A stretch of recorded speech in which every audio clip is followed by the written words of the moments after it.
جب سے یہ دنیا قائم ہے اس وقت سے اللہ تعالیٰ قرآن میں فرماتے ہیں کہ اللہ کے نزدیک 12 مہینے. اچھا اس پر سب کا اتفاق ہے کہ حج اس سے پہلے فرض ہو چکا تھا 9 ذی الحجہ 9 ہجری اور ایک قول کے مطابق 6 ہجری, 2 قول اس میں. اگر ہم 9 ہجری کو بھی مانیں تو آپ صلی اللہ علیہ وسلم نے 9 ہجری میں حج نہیں کیا. 6 میں اگر فرض ہوا ہے تو 6 تو اس وقت تک تو مکہ مشرکین کے پاس تھا, 6 7 8 کو جا کے مکہ فتح ہوا ہے, تو اس لیے ان سالوں میں تو حج نہیں ہو سکتا تھا. 9 کو حج فرض ہو گیا, یہ تو سب کا اتفاق ہے.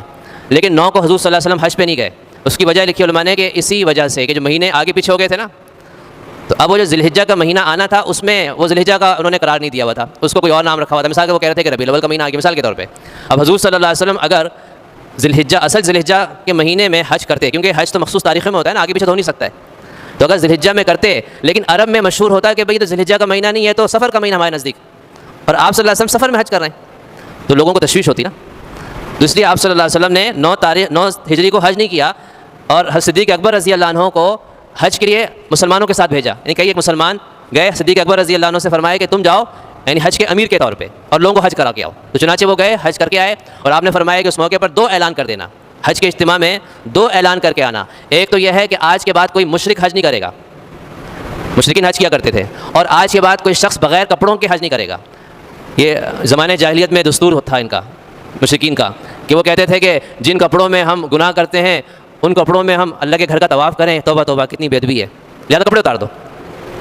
اب وہ کپڑے اتار کے عمرہ کا طواف کرتے تھے, یعنی کتنی کم عقلی ہے کہ گناہ تو جس جسم کے ساتھ گناہ کیا اس کے ساتھ تو کر رہے ہیں طواف. جسم نے گناہ کیا ہے نا, اصل تو قصور جسم کا ہے, اس کو لے کے جا رہے ہیں اللہ کے گھر کے سامنے, لیکن کپڑوں کو لے جانے کو تیار نہیں ہے. تو آپ نے فرمایا کہ آج کے بعد کوئی آدمی برہنہ ہو کر اعلان کر دو کہ اللہ کے گھر کا طواف نہیں کرے گا.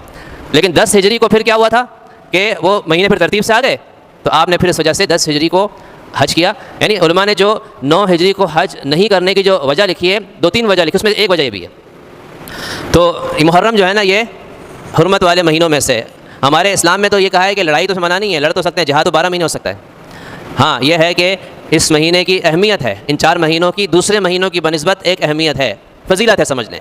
ذی القعدہ, ذی الحجہ, محرم اور پھر رجب.